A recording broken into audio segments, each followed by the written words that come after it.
Hello there, Blogging Heads viewers. My name is Betsy Woodruff. I'm a reporter with the Washington Examiner. This show is called Woodruff and Strauss, but Daniel Strauss is not here because we have our very first guest, which is really exciting. My friend Sahil Kapur, who's a reporter at Talking Points Memo. Sahil, what's your official title? Senior Reporter congressional or reporter. congressional reporter? Cool. And today we're going to be focusing on Senate stuff, especially talking about which Senate races are most overhyped, and then looking a little bit at what happens if everyone's prediction comes true and Republicans take the Senate in November. So first off, I think we're interested in talking about the Colorado Senate race, hmm which is one of the more unusual ones. What's kind of your first thought about that, Sahil? What do you think is the most important thing for people to bear in mind with this one?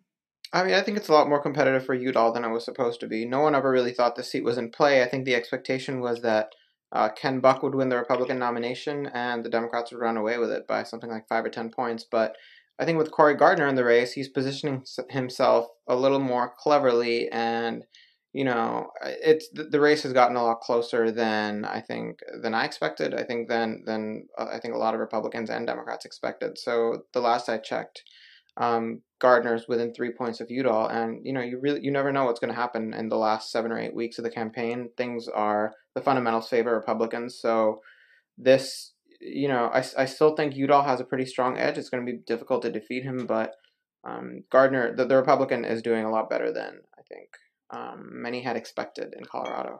Did did you know much about Gardner before he entered this race? Because I don't follow Colorado politics super closely, but when he entered, that was the first time I ever heard a lot about him. I feel like before he got involved, he didn't have a huge national profile, but maybe I have just been missing prominent Colorado Republican congressman. Did he have much of a following or I don't know, established reputation or whatever? No, I think you're right. He wasn't he didn't have a huge national profile, but he was in a very conservative House district, and he voted very conservative. He was one of the most conservative members of the House. And I think there was also some talk about him supporting personhood measures and stuff like that. And he's made a pretty concerted effort to leap in exactly the opposite direction. I think starting with his op-ed coming out for over-the-counter birth control, which I think we've seen Tom Tillis in North Carolina do as well.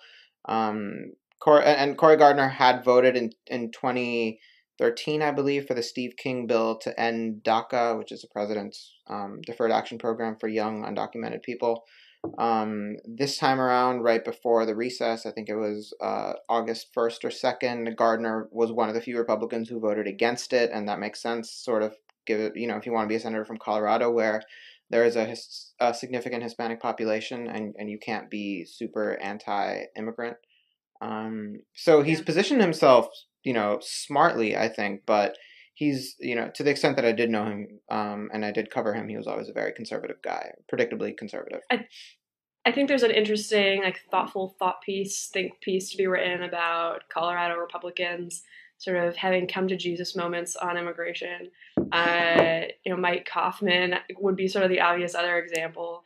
I feel like Yeah. he used to have just this kind of virulently anti-immigration rhetoric and would say kind of wacky things, and definitely wasn't sort of your Silicon Valley type Republican. And he got redistricted, right?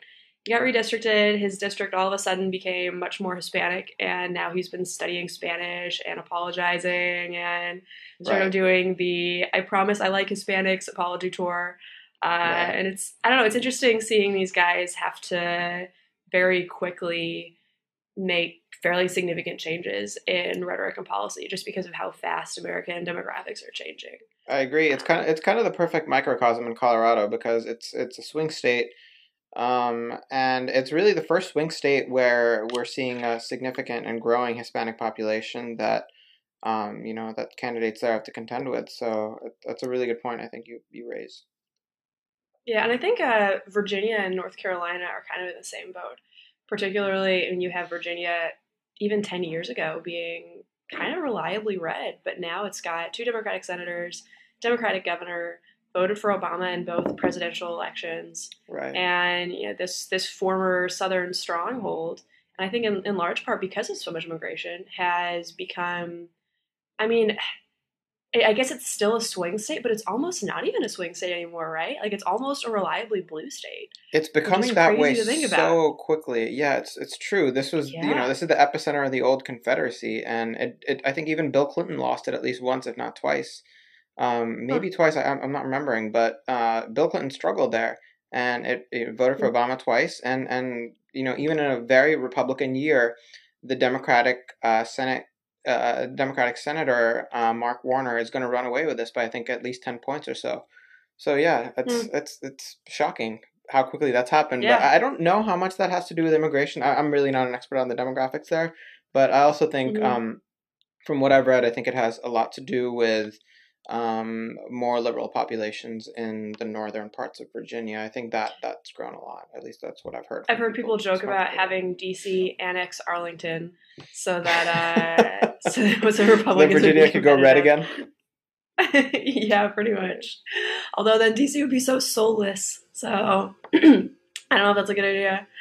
More Yeah, the people Colorado without stuff's representation. fascinating. Exactly a blow for democracy. Hmm. Um, so yeah, Colorado's really interesting. I guess Nevada would almost be in the same boat as far as becoming a swing state and having demographics change really quickly. But Yeah, yeah, it's gonna be fun to watch. What do you think of how Democrats have responded to Republicans pushing for birth control being available over the counter? Do you think Democrats have like messaged that right, or do you think it sort of put them on defense? I don't really know. At first, there was sort of a deer in the headlights quality to the way Democrats responded to Cory Gardner when he came out for over the counter. They're like, "Whoa, he can't do that! How dare he?" And sure, that's a position they support. But I think the Democratic position now, and I think it's a smart one, is to get to get the medical groups, to get the scientists and the OBGYNs out to say, "Look, this is not enough." There are forms of birth control like the IUD which are not affordable unless you have insurance coverage for it. You can't, um, over the counter birth control. I don't see why Democrats would oppose that. I'm pretty sure they support it, but it's not their point, and I think it's a valid one, is that it's not necessarily enough to get the job done and to You get think coverage for Democrats the women who support need over it. the counter?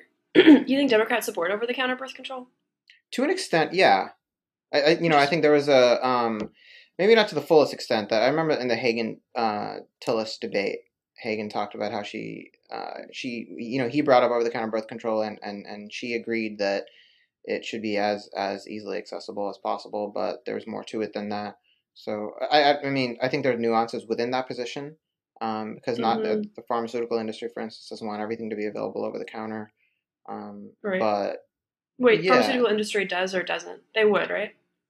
I think they don't want everything to be available over the counter Ah, because I think they make more money off prescriptions. interesting. Yeah, I'm trying to think if I can think of any Democrats that have publicly come out for birth control being available over the counter. And I guess besides Hagen maybe intimating that she would support it.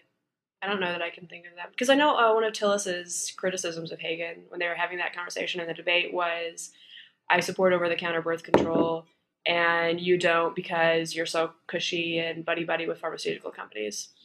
Right, So and then interesting. yeah, Yeah. no, no, I'm not really sure exactly where that came down. And then she said something on the lines of, "Well, I agree with you that this should happen, but I guess we don't know which part she agreed Mm, with and which she didn't because she's also a politician." yeah. Just generally, just as a principle. That's an Okay, interesting so race. yeah, it is. Um, if you had to guess who wins, who would you think based on where things are at right now? Oh, that's a real toss up. I think that's like the ultimate toss up of all the toss ups because Yeah. Hagen is faring pretty strongly, all things considered. I think she's a little bit ahead in all the polls, but Tillis is also. I think he's a good politician. I think he's dragged down by the fact that he's Speaker of the House in North Carolina, where which the legislature is really unpopular there. And I noticed in the debate that he kept calling her by her first name, didn't want to mention that she has the office he wants, and she constantly made it a point to call him Speaker Tillis over and over again. That sounds like a good title, but I figured out later that the voters in North Carolina really don't like the legislature, so she wanted to associate him with that. But that's a side point. I Uh, really don't know. I really don't know what's going to happen in yeah. this race. I think if I'm starting to think that Hagen is. in a better position than the other Democrats in conservative states to hang on, because North Carolina is sort of it's definitely a purple state, unlike Arkansas or Louisiana or Alaska. There Mm-hmm. definitely are progressive strongholds in that state. The real question for her is whether she can get them to turn out like she did in 2008. It's certainly not going to be anywhere near that strong, but she had a pretty significant margin then. I think if she can get close to the way there, if not all the way there with turnout, I think she'll be okay. But you never know. Yeah. I think time is Crucial her enemy. Waukesha County. Crucial Waukesha. Interesting. That's right. Yeah. Yeah. Yeah. All right. What do you think? Huh. Um. I I feel like I would rather be Hagen right now. Uh, Partly because of what you said. Like North Carolina is definitely more purple than Louisiana or Arkansas or even Right. Alaska. Yeah. I think people forget how competitive it was in 2012 Yeah. and that it went for Obama in 08. Mm-hmm. I think the fact that Emily's list has just been full throated in support of Hagen has probably been very helpful to her. I think to the extent that this election becomes about women's issues, if it does, Yeah. women's issues in scare quotes because that's kind of an annoying term. But I think if it becomes about sort of that Democratic talking point, then I think that's Mm-hmm. also very helpful to Hagen. And yeah, like the North Carolina legislature is obviously going to get a lot of those guys in trouble, and I'm Right. not sure that Tillis has an easy job sort of separating himself from that or coming across as a reasonable moderate who can balance out congressional Democrats. And Yeah. I think things are better for Hagen now than people might have expected 6 months ago.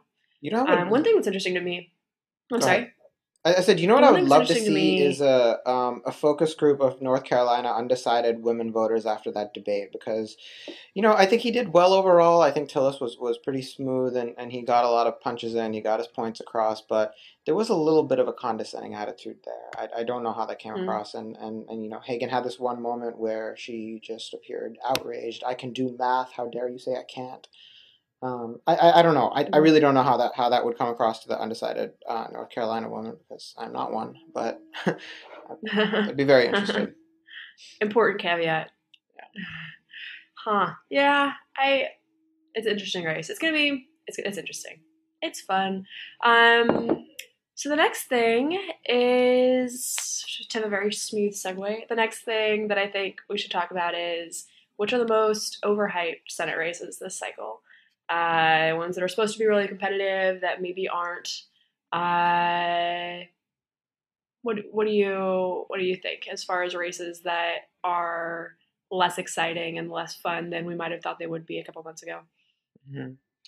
I'm starting to think Kentucky is one of those. Um, Yeah. the polls have been in a dead heat for a really long time, and lately we've seen McConnell eke out a little bit of a lead. I think a few polls have shown him, as opposed to it being just completely tied to Grimes. I think was even ahead in a couple of them, one or two of them. And now McConnell, I think, has a 4-point lead in the two most recent ones. There are a couple of worrying signs for Grimes, one of which is that I think the CNN poll showed that 16% of Democrats support McConnell. And that shows that, Seriously? I didn't say that. yeah, and That seems bad. 16%, That seems like a problem. yeah, I think so. 16% is not a Huh. large number, but if But still, yeah. if there is some dissent within the Democratic side of within the Democratic contingent of Kentucky, that's probably not a good sign. I mean, I think it's going to be. I think that's going to be a grind from here till November 4th, and I highly doubt that Grimes can outgrind McConnell on this one, but we'll Yeah, see. and I think people forget how good McConnell is at politics. Yes, Just in even terms as of, I mean, just the fact unpopular, that like, he's one of the smartest people in American politics right now. yeah, Stuff doesn't sneak up on him. He knows what he's doing. He's been doing this forever. His team has been doing this forever. I mean, it's just hard to imagine that he wouldn't be on top of this situation. And yeah, I think if anything, what Grimes' team is really good at is fundraising and communicating. I feel like their PR operation has been really, really strong. hmm Just in terms of going after McConnell on everything. They haven't made a lot of unforced errors. Um, I feel like they've definitely created this image of Allison Grimes, champion of women, person from Kentucky, outside DC. Right. It seems like their messaging has been really good, but looking at recent polls, I don't know that it's necessarily registered. Yeah, I mean, McConnell's big weakness is that he's really unpopular there. As shrewd and as ruthless a politician, as smart a politician as he is, the people of Kentucky just really don't like him. The best thing he has going for him is that it's a very red state in a year that favors Republicans, and I think there's some echoes we should take from the 2010 race with Harry Reid when everyone thought he was going to lose and he won by like 8 or 10 points. Now Allison Grimes is not Sharon Mm, Angle, no doubt, but yeah. I think he's got that state wired in a way that when you're there for 30 years, I think you got some advantages over someone who's coming in. Yeah, no kidding. And talking about the Democrats too, it's interesting how many of these coal region Democrats are much less democratic in their voting habits than they were maybe 10 or 20 years ago. Like particularly looking at West Virginia, parts of Ohio. I think the war on coal rhetoric that Republicans use is probably not helpful nationally. I don't think your average Northern Virginia suburban soccer mom is going to be more likely to go to the polls because she's worried about a war on coal. But I think Right. especially in like West Virginia, which used to be a reliable, just sort of deep royal blue state, now you've got Republicans chipping in very rapidly into Democrats' control, and I think a lot of that is because of some of these EPA regulations that have hit the coal industry pretty hard. Hmm. So just thinking about like this 16% of Democrats supporting McConnell, that has to be a coal thing, right? I mean, that's not. This has to be like Eastern Kentucky coal people who worry about what Washington Democrats are doing. I would think it's hard to think of another explanation for that. Yeah, I suspect that's a part of it. I think a big part of the war on coal messaging is just kind of preaching to the choir, but it's also activating and motivating those voters. I also wonder if there's a sort of cultural affinity or a cultural preference that some, I guess, working class white voters in Kentucky have for the Republicans over the Democrats. I think, given the growing gulf between those two parties, but I guess I'm not an expert on that. That's just a My guess. favorite war on coal moment is maybe like a month before the Virginia gubernatorial election. So this would have been like late summer, early fall 2013. There was this really big pro coal rally in front of the Capitol building. And it was just tons of coal miners, and they had their hard hats on, and people from Virginia and West Virginia and Pennsylvania and all over, and all the coal state Republicans were there speaking. You've got Cynthia Lummis from Wyoming and Shelley Moore Capito from West Virginia. Right, Um, and then Joe Manchin, the West Virginia senator, was also there speaking about fighting back against the president's war on coal and stuff. right. And tons of these coal miners were holding signs that said "Impeach Obama." Like a lot of them, like some company had printed off "Impeach Obama" signs that these guys were holding, and it was just kind of funny to me to see this prominent Democratic senator speaking to a huge crowd of guys waving "Impeach Obama" signs. I just thought it was a little amusing. Yeah, it kind of reminds me of him shooting the cap and trade bill. But again, I think that's just a base strategy. It works in certain areas of the country. Overall, though, I think that issue is kind of a wash nationally, and might even favor the Democrats because people when you ask people nationally about the president's EPA regulation, do you want strict limits on coal pollution? The answer is overwhelmingly yes. So I think Democrats have an easy counterattack. It just works poorly in certain parts of the country and better in other parts. Yeah, so I guess Democrats have to take the hit on West Virginia and make up for the loss in other states, which seems pretty Oh, doable. yeah, they're going to take a huge hit on West Virginia this time. But yeah. Yeah, yeah, and the state legislature too. It looks like the state house might go Republican, which would be historic. But that's maybe getting in the weeds a little bit. What do you think about Georgia? That's another one where I wonder if it's overhyped. I mean, I think the Democrat there, Michelle Nunn, has probably a little bit of a somewhat of a better chance than Grimes because Um, she's not running against a longtime incumbent. She's running against a businessman who I guess is a bit of a blank slate because he doesn't have a voting record or a political history that makes him easy to attack. But I've heard a lot and I've read a lot about how the guy is just not likable, and Hmm. and Democrats are trying to paint him as sort of a second coming of Mitt Romney. I don't know how that's going to work in Georgia, which Romney won overwhelmingly, of course, but I think Michelle Yeah. Nunn is um, she's been running a pretty good race. If there was ever a Democrat who could win Georgia in a year like this, it's her. But then again, it is Georgia. I think a lot of these races, Georgia and also the Texas gubernatorial race, kind of Yeah, seem like dry runs for 2020, maybe.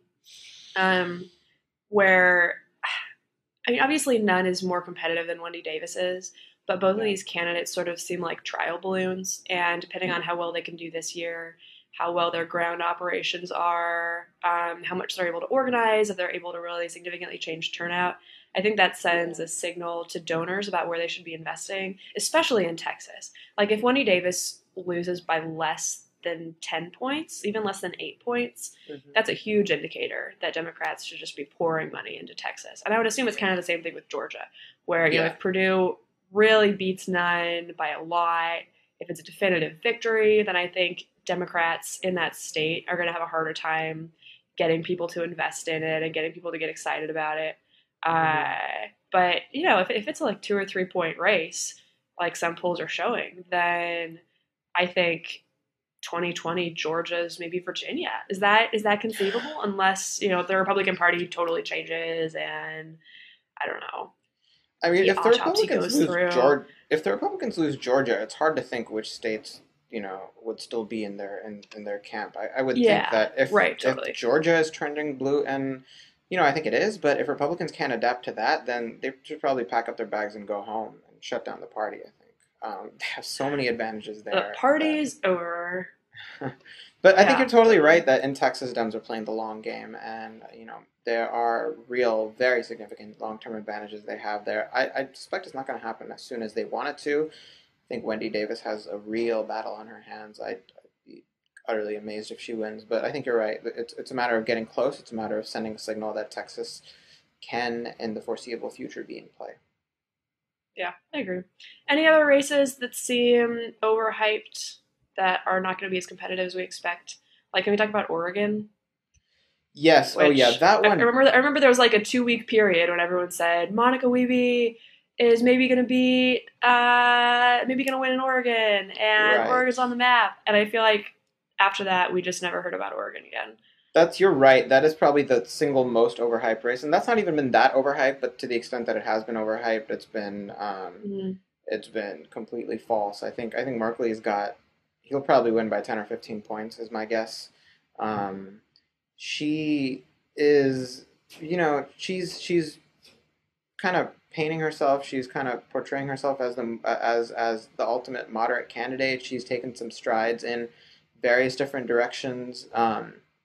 She has taken a sort of a soft position on abortion. She even had an ad, I think, where she had a gay person in Oregon express support for her.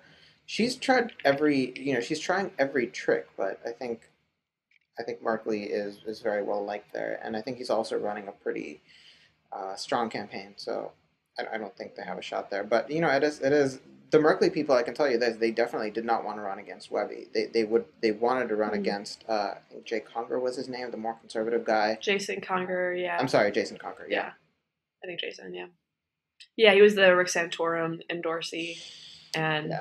yeah, yeah, definitely.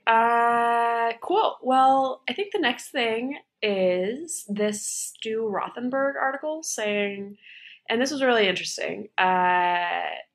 Sort of going from races that are overhyped Yeah. to questions of hype.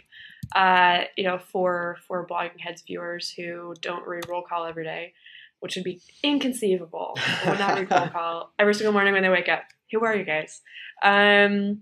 Stu Rothenberg wrote this article saying that he has this sort of algorithm or prediction math thing that he does, this dark arts wizardry of poll analysis that showed Republicans are going to be doing pretty well in the fall.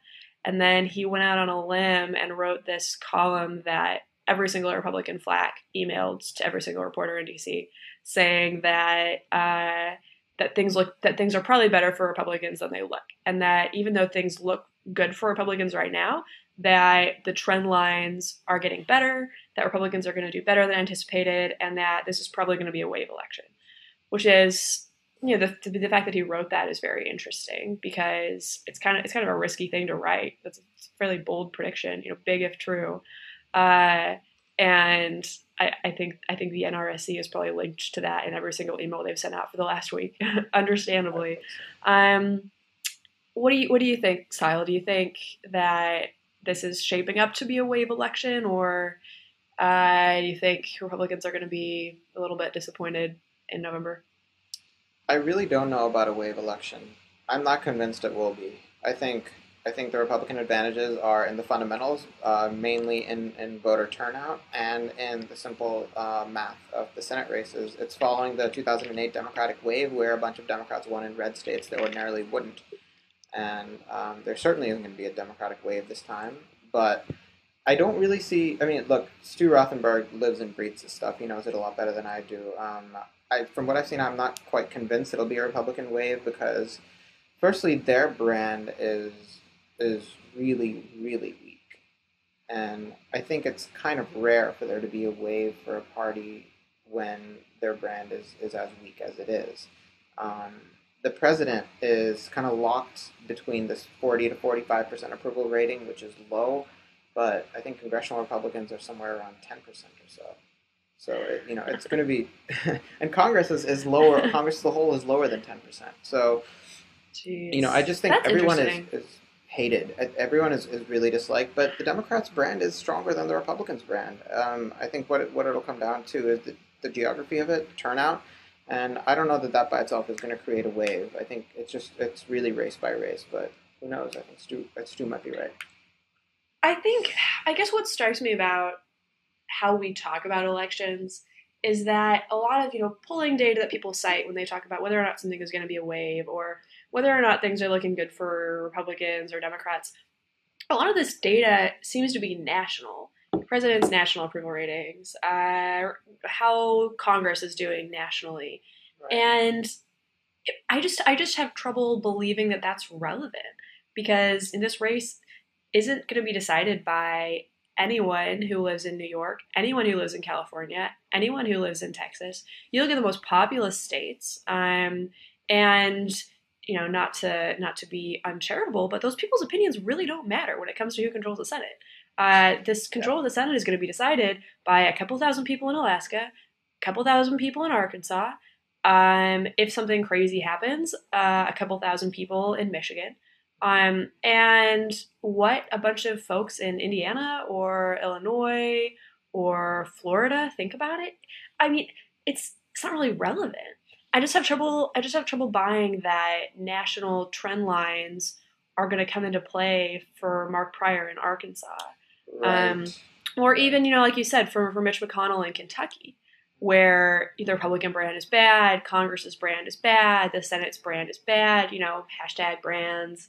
But you can't pull how politically savvy Mitch McConnell is. And you can't pull how politically savvy Mark Pryor is, or how helpful his last name is, or the fact that he's probably shaken hands with every single person in Arkansas by now. And I don't know. I mean, again, Stu Rothenberg is obviously slightly more insightful on this stuff than I am.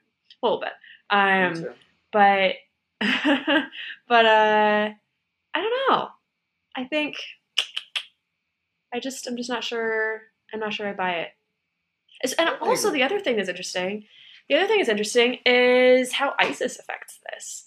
If the president's approval ratings get a bump from handling ISIS, if we do some shock and awe bombings and he looks presidential and congressional Democrats get to talk about leadership and standing behind the president in wartime, that could be very helpful to Democrats, I would think. Maybe.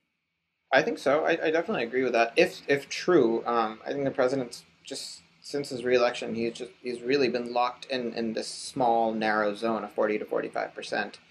I think for the most part. Yeah. So it's I don't know how likely it is, but yeah, you're right. I think if his approval rating goes up by 4 or 5 points, suddenly the Democrats are looking, are all the Democrats in the competitive races are in much better shape because they're all running separate from him, but their Republican opponents, every last one of them is trying to tie every last one of the Democrats in the red states to the president because he's especially unpopular there. And they're still doing well in spite of that.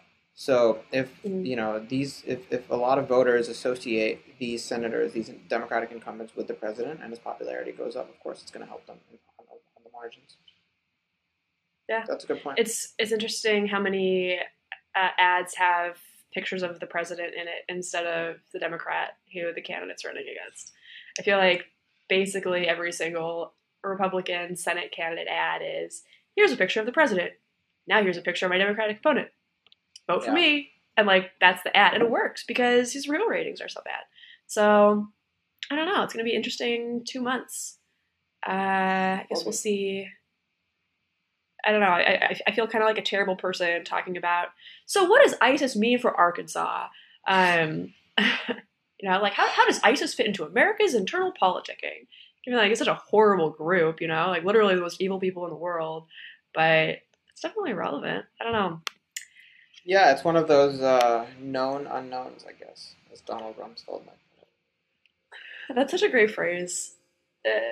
Really, really good.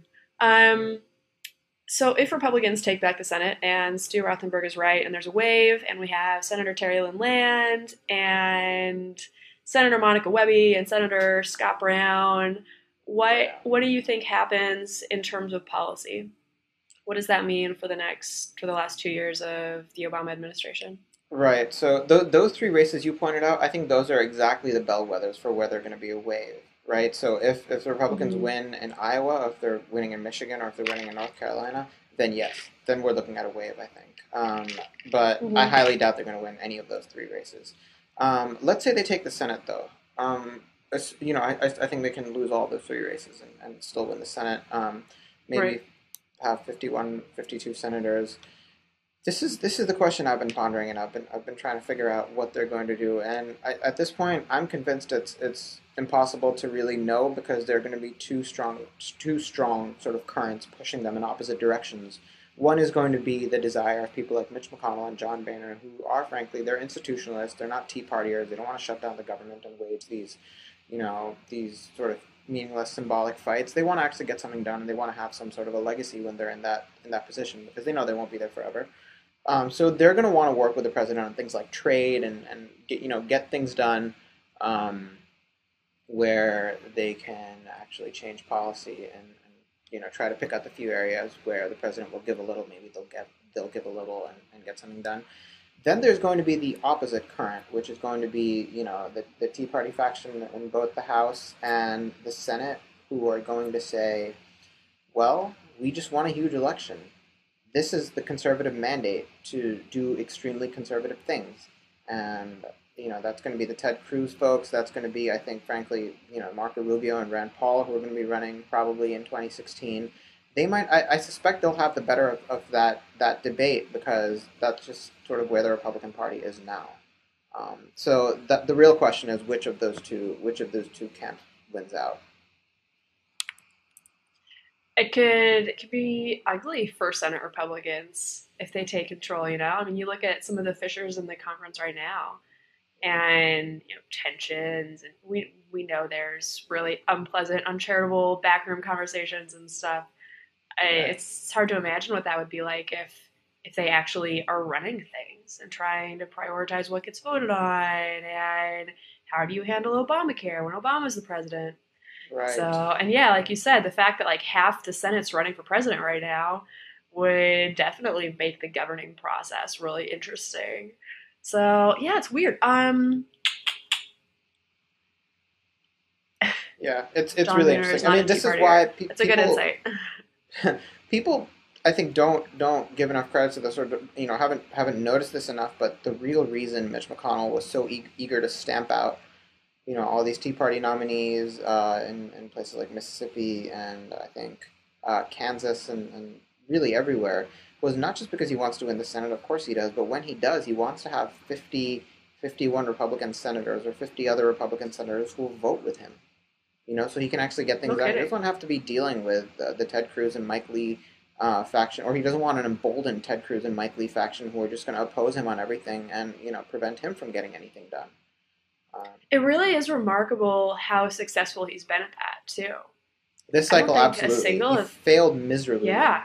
In 2010 and 2012, he could have won the Senate in either of those, or should have, I think, geographically. But this time, I think he's determined not to. And if he doesn't this time, I think 2016 strongly favors the Democrats. So it's now or never, I think. Definitely. But I guess it's amazing how he's really gone, I guess, 5 for 5 or whatever the number is, as far as defeating Tea Party challengers. Yeah, it's a wipeout. I can't think of a Senate race.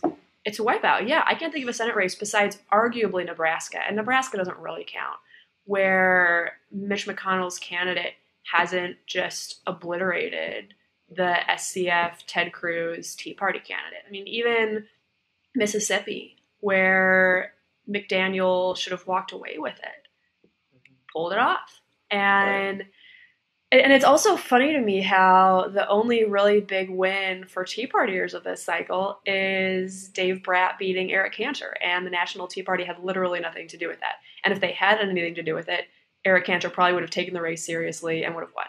Right. It's a cool consolation prize, but that's all it is. The Tea Party didn't play there as much as they'd like to suggest otherwise. That was a homegrown rebellion against a guy who didn't go home enough.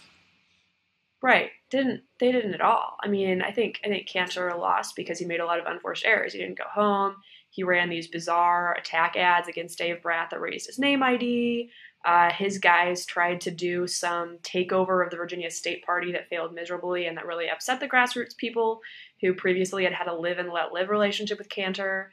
And you take out all that, and Eric Cantor is still the majority leader, and nobody knows who Dave Bratt is, and the Tea Party literally has 0 scalps to talk about, which is so weird to think about, because this should have been the election that Tea Party where Tea Partiers would have crushed it. They could have won Mississippi. They theoretically could have won Kansas. And just a batting 0 or whatever the appropriate sports metaphor there is. It's kind of weird, Yeah. True. Any other thoughts on specific things you would expect from a Republican Senate? What would you think is the first thing McConnell does if they take it back? The first thing he does is grind every nomination to a halt. I think people also don't give enough credit to this. The only the by far the most important thing that's actually at stake in terms of what it means for the country and what it will mean for the long term is nominations. When Harry Reid became Senate Majority Leader in 2007, he basically grinded President Bush's nominations to a halt. And I think Mitch McConnell is going to do the same thing. McConnell's been much more aggressive with the filibuster, throughout President Obama's tenure than Harry Reid was with Bush when he was Minority Leader. So McConnell's going to, I think, put a stop to filling pretty much any seat in the circuit courts. I think he's going to block a lot of trial court judges on the federal level, obviously, and who knows what happens if there's a Supreme Court vacancy. I think that's going to be a pretty epic battle if McConnell's a majority leader. I cannot possibly envision a scenario where it's 2007. It's 2015 or 2016, and Senate Majority Leader lets Obama confirm any Supreme Court nominee. I just cannot imagine that happening. So I think that what happens if a Supreme Court justice retires or God forbid passes away, and there's a vacancy in January 2016, and Mitch McConnell's the Majority Leader? Does it just stay vacant? I think it stays vacant. I think he runs out the clock until until in his mind, hopefully a Republican wins the White House and they get a bite of that apple. Think about the Supreme Court, how closely divided it is, and how that 5-4 majority, how many issues, how much of the law and how much of the country that shapes. You change one vote there, even if even if it's replacing another one liberal justice with another liberal justice, that I think solidifies some of the 5-4 victories that progressives have for another generation. Stakes are just so high and McConnell recognizes this. He's a long game kind of guy with policy. Any, besides nominations, is there a legislative priority you would expect Republicans to work on, or another particular issue that you think they'd jump at if they took over? Probably trade, because that's one area where they agree with the president and the Mm. congressional Democrats don't. It's hard to know. I mean, I know there's some clamor in Republican committees change to change things about Medicare and Medicaid, maybe Social Security, although that's unlikely. Um, I really don't know what's going to happen with that. I think it's just impossible to know. You'd have to. It would depend on how many seats Republicans have, what Mm. the political dynamics there are, who's running for president, and what sorts of things McConnell feels like he can and cannot do politically. Really hard to know. It's going to be interesting to see, yeah. It's going to be interesting to see, assuming that he wins, to see how Ben Sass fits in the conference too, because he kind of has a foot in both worlds in terms of conservatives and the establishment, institutional Republican leaders. Be interesting Yeah. to see if he sort of fashions himself as a go-between, someone who can be all things to all men, or if he becomes a McConnell lieutenant or what have you. So, well, this was really good. Any final thoughts? Things you're keeping on your radar for the next couple weeks, or Uh, just everything we talked about. See how it all progresses. yeah, cool. Well, thanks so much, Sahil. It was really good talking as always. Thanks, Betsy. Of course. All right.